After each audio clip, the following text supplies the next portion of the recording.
नागपुरात थंडी वाढायला लागलेली आहे, परंतु हिवाळी अधिवेशनामुळे इथलं राजकीय वातावरण सुद्धा तापायला लागलेलं आहे। अनेक मुद्द्यावर हे हिवाळी अधिवेशन वादळी ठरणार आहे। माझ्यासोबत आहेत विरोधी पक्षनेते विजय वडेट्टीवारजी। सर, काय सांगणार? अनेक मुद्दे आहे, हे अधिवेशन वादळी ठरणार असं वाटतंय? कालावधी फार कमी आहे। महाराष्ट्राच्या पुढे प्रश्न खूप मोठे आहेत। खरं तर हे नामधारी सरकार आहे आणि सत्तेसाठी विराजमान झालेलं सत्तासीन झालेलं हे सरकार आहे। या सरकारला महाराष्ट्राच्या भल्याचं, महाराष्ट्रातील जनतेच्या विकासाचं काहीही देणं घेणं नाही। या लोकांनी पक्ष फोडून जी सत्ता प्रस्थापित केली ती केवळ आणि केवळ सत्ता उपभोगण्यासाठी केली। जनतेच्या हिताचा आणि जनतेच्या भल्याचा विचार यांच्या डोक्यात शिवू शकत नाही।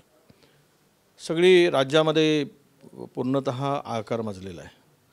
तुम्ही रोज पाहताय की महिलावरील मुख्य इथे नागपुरात उपमुख्यमंत्र्यांच्या आणि गृहमंत्र्यांच्या गृह जिल्ह्यात क्राईम वाढतो आहे।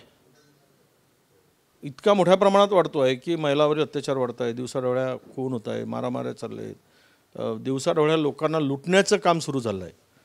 असा प्रकार कधी नव्हता आणि शहराचं नाव हे खराब होत चाललेलं आहे। म्हणजे कायद्याचा धाक, पोलिसांचा धाक आता प्रशासना राहिलेलं नाही आणि त्यामुळे गुन्हेगार वर डोके करून बिनधास्त वागत आहेत, गुंडगिरी वाढली आहे। त्याबरोबर महत्त्वाचे विषय या राज्यामध्ये की हे या सरकारने तिजोरी खिळखिळी करून ठेवलेली आहे। कंत्राटदार भविष्यात काम करतील की नाही अशी परिस्थिती आहे। जवळपास 15-20 हजार कोटी रुपये आता कंत्राटदारांचे पैसे देणे आहेत। दिवाळीसारखा सण कंत्राटदारांना पैसे न मिळाल्यामुळे हे महाराष्ट्राच्या इतिहासात 17-18 वर्षानंतर पहिल्यांदा झालेलं आहे। शेतकरी उद्ध्वस्त झालेला आहे। अवेळी पाऊस, दुष्काळ, अतिवृष्टी आणि त्याबरोबरच अवकाळी पाऊस, त्यामुळे शेतकऱ्याला आता कर्जमुक्त केल्याशिवाय हा शेतकरी सुखी होणार नाही। सुप्रिया सुळेंनी केंद्र सरकार हिवाळी अधिवेशनात केंद्राच्या मागणी केली, तीच मागणी तुम्ही शेतकरी कर्जमाफीची इथेही करणार? नक्कीच करू। यापूर्वीही मी बोललेलो आहे। मी शेतकऱ्यांना कर्जमुक्ती करावीच लागेल कर्जातून, कारण गेल्या 4 वर्षामध्ये जो सातत्यानं शेतकऱ्यावर मार पडतो आहे आणि त्यामुळं शेतकरी आता सावरण्याच्या पलीकडचं झालेला आहे। विशेष करून विदर्भामध्ये धान उत्पादक शेतकऱ्यांना 1850 रुपये मिळतो आहे। हेच दर तिकडे तेलंगणामध्ये जवळपास 2500 रुपये मिळतो आहे। छत्तीसगडमध्ये 2350 रुपये मिळतो आहे। मग महाराष्ट्रातल्या धान उत्पादक शेतकऱ्यांना का नागवत आहे तुम्ही? इथे एक न्याय, बाकीच्या राज्यामध्ये दुसरा न्याय। तर हे असे अनेक प्रश्न आहेत। कर्जमुक्तीचा प्रश्न असेल, शेतकऱ्यांचा प्रश्न असेल, आरोग्य विभागाचे दिनवडे निघाले आहेत, मोठ्या प्रमाणामध्ये नोकऱ्यामध्ये पेपरफुटीचे प्रकरण झाले आहेत, अनेक तरुणांनी त्यामध्ये तयारी केली। 1,20,000 MPSCच्या विद्यार्थ्यांनी परीक्षा दिली, रिझल्ट आलेत, त्यांना रुजू करून घेतल्या जात नाही। बेरोजगारांची थट्टा चाललेली आहे आणि कितीतरी प्रश्न आहेत। भ्रष्टाचाराचे तर मालिकाच आहे या मंत्र्यांच्या आणि सरकारमधील। खुलेआम अगदी डोळे बंद करून तिजोरीची लूट सुरू आहे आणि म्हणूनच जे 2014मध्ये साधारणतः 2.5 लाख करोड रुपये कर्ज होतं ते आता 6.5 लाख करोडच्या वर गेलेलं आहे। कर्ज काढून घर चालवा पण स्वतःची मिळकत मात्र शून्य, अशी स्थिती म्हणजे बापाच्या भरोश्यावर पोरांनी जगायचं, स्वतःची मिळकत करायची नाही आणि कर्ज काढून मात्र बापालाच कर्जबाजारी करायचं, अशी नवी पद्धत महाराष्ट्रात या सत्ताधाऱ्यांनी राबवली आहे आणि एकमेकाचे तोंड एकमेकाच्या दिशेला आहेत। कुठल्याही जनतेच्या हिताच्या प्रश्नावर एकमत होत नाही। प्रत्येकाला स्वार्थ दिसतो आहे की इथे कोणीतरी म्हणून हे एक दुसऱ्याकडे संशयाने बघतो आहे आणि एक दुसऱ्याच्या खुर्चीकडेही संशयाने बघतो आहे। ही खुर्ची कधी खाली होईल, त्या खुर्चीवर मी कधी बसेल, ती खुर्चीला कधी हळूच लात मारता येईल, अशी सगळी घाणेरडी पद्धत राजकारणात महाराष्ट्रात सुरू झाली आहे। त्यामुळे हे अधिवेशन लोकांना दिलासा देणारं ठरावं। हे अधिवेशन लोकांना न्याय देणारं ठरलं पाहिजे। हे अधिवेशन शेतकऱ्याच्या प्रश्नाला न्याय देणारं आणि बेरोजगारांचा हक्क मिळवणारा हे अधिवेशन ठरलं पाहिजे। तर या अधिवेशनातून काय मिळवलं? जर अधिवेशनातून पळ काढून चर्चा करून पळ काढायचं जर सरकारचं धोरण असेल तर मला वाटतं की अधिवेशनातून काही फलश्रुती होणार नाही. आम्ही विरोधक म्हणून आमची जबाबदारी प्रामाणिकपणे आम्ही पार पाडू. दोन महत्त्वाचे विषय 8 तारखेला मराठा विषयावर चर्चा आहे. ओबीसी नेत्यांची मागणी आहे की ओबीसींवरही चर्चा व्हावी.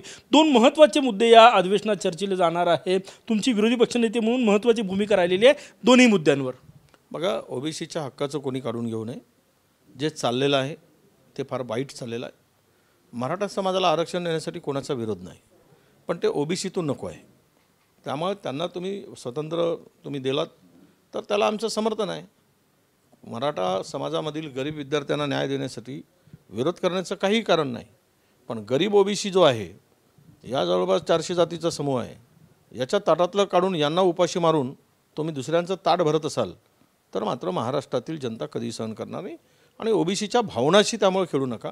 मराठ्याच्या हक्काची लढाई लढणाऱ्यांना आमच्या शुभेच्छा आहेत, पण ओबीसीच्या हक्कांचं ओढून घेणं याला मात्र नक्कीच त्यांच्या भावनेची विचार करूनच आपल्याला आमची भूमिका ती असणार आहे. विदर्भात अधिवेशन होत आहे. विदर्भात शेतकरी आत्महत्या वाढत आहेत. यवतमाळमध्ये तुम्ही यवतमाळच्या वणी परिसरात काही शेतकऱ्यांना मदतही केली.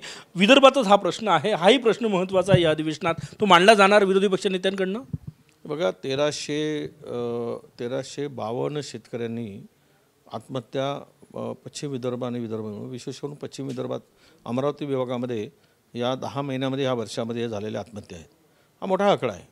त्याचं कारणही आहे, हा तर नक्कीच आहे की त्या आत्महत्या या सरकारमध्ये सर्वाधिक आत्महत्या झालेल्या आहेत. BJP आणि हे दोन त्यांचे सोबती आहेत. यामुळे यांच्या सरकारमध्ये सगळ्यात जास्त, कारण यांनी सगळ्यात जास्त दुर्लक्ष शेतकऱ्याकडे केलेलं आहे.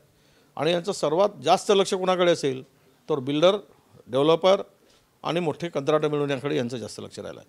त्यामुळे शेतकरी हा यांच्या लेखीच नाही. शेतकऱ्याकडे यांचं लक्षच नाही. तर हे प्रश्न गंभीर आहेत. हे प्रश्न मांडावे लागतील. या प्रश्नाला न्याय द्यावा लागेल. सरकारला सुद्धा याचं उत्तर द्यावं लागेल. एक महत्त्वाचा प्रश्न, या 3 राज्याच्या निकालानंतर उद्धव ठाकरे म्हटले की EVMनं निवडणुका घ्या, आम्ही चॅलेंज करतो आहे केंद्र सरकार आणि राज्य सरकारलाही. EVMनी घ्या, EVMनी बॅलेट पेपरनी घ्या. नाही, असं आहे. बघा, एक उदाहरण मी तुम्हाला देतो. संशय का बळावतो माणसाचा. मी माझी भूमिका, अर्थात पक्षाची काय भूमिका असेल ती आमची भूमिका, पण उदाहरणादाखल तुम्हाला सांगतो की ज्यावेळेस नाना पटोलेंनी राजीनामा दिला होता आणि भंडारा गोंदियामध्ये निवडणूक झाली, बाय इलेक्शन आम्ही त्या ठिकाणी 65,000 मतांनी जिंकलो. आणि त्यानंतर रेग्युलर निवडणूक झाली नियमित. त्यानंतर त्या नियमित निवडणुकीमध्ये 2.5 लाखांनी भाजपचा उमेदवार जिंकला. म्हणजे मला एक सांगा, 6 महिन्यापूर्वी केंद्रात मोदी साहेबांची सत्ता असताना बाय इलेक्शनमध्ये माणूस 65,000 विरोधी पक्षाचा जिंकतो, आणि मात्र ज्यावेळेस लोकसभेच्या सार्वत्रिक निवडणुका होतात त्यावेळेस 2.5 लाखाचा फरक पडतो.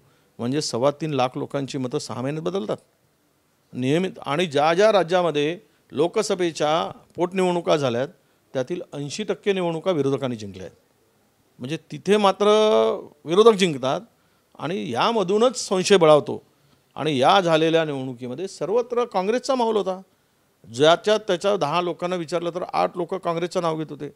हे आलेले निकाल ही कशाचं द्योतक आहे. त्यामुळे उद्धवजी म्हणतात त्यामध्ये एकदा प्रयोग सरकारने सुद्धा, नाहीतरी पूर्वी काँग्रेसच्या सरकार असताना तुम्ही EVM भरोश्यावर जिंकत होतात असं आरोप होताच. आता तुम्हीच करणारे आरोप होते. त्यामुळे तुम्ही एकदा तुमची इमानदारी दाखवा, तुमचे प्रामाणिकपणा दाखवा आणि एकदा होऊन जाऊ द्या बॅलेट पेपरनी. म्हणजे लोकांच्या मनात असलेला संशय तुम्हाला दूर करता येईल.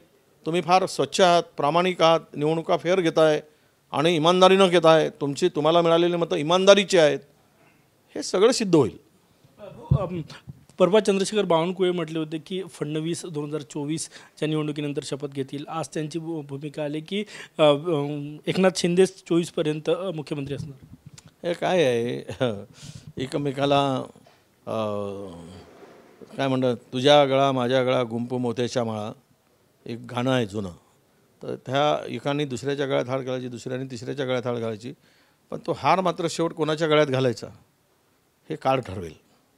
2024ला अजून सुरू होते आहे निवडणुकीचे. लोकसभा इथे आहे, विधानसभा येणार आहे. विधानसभेमध्ये हा महाराष्ट्र पुरोगामी महाराष्ट्र आहे. इथे फार काही धार्मिक ध्रुवीकरण करून तुम्हाला मतं मिळणार नाही. आणि 3 राज्यातल्या निवडणुकामध्ये तर माझा स्पष्ट आरोप आहे, भाजप कुठे जिंकली? भाजपनी मित्रपक्षाच्या भरोश्यावर भाजप जिंकली आहे. त्यांचे मित्रपक्ष कोण होते? ईडी, CBI, IT हे त्यांचे मित्रपक्ष होते. मित्रपक्षाच्या भरोश्यावर निवडणुकीच्या तोंडावर मुख्यमंत्र्यांच्या एखाद्याच्या पोराच्याकडे धाडी माराल, मंत्र्यांच्याकडे धाडी माराल, उमेदवारांच्याकडे जाऊन तुम्ही धाडी माराल आणि तुमचं ईडी जाणार, CBI जाणार. कोणाच्या भरोश्यावर झालं? हे सगळं ते महाराष्ट्र देश बघतोय. ठीक आहे, आज तुमची चलती आहे त्यामुळे चालून जात आहे. निवडणूक आयोग मोफतमध्ये रामलल्लाचं दर्शनाचं आवाहन केलं जातं. आचारसंहितेचा भंग नाही, साधी नोटीस पाठवत नाही. कुठे फेअर निवडणूक आहेत? तुम्ही मध्य प्रदेशमध्ये लाडली बहिणामध्ये आचारसंहिता सुरू असताना 16,000 रुपये तुम्ही खात्यात टाकताय. आचारसंहितेचा भंग नाही. हे सगळं जे चाललं आहे ठीक आहे. सत्तेच्या भरोशावर, बहुमताच्या भरोशावर जी काय चालली मस्ती ती लोक बघतायत आणि येणाऱ्या काळामध्ये त्याचं उत्तर लोक देतील. कॅमेरामॅन सचिन सयांसह गजानन माटे, TV9 मराठी, नागपूर.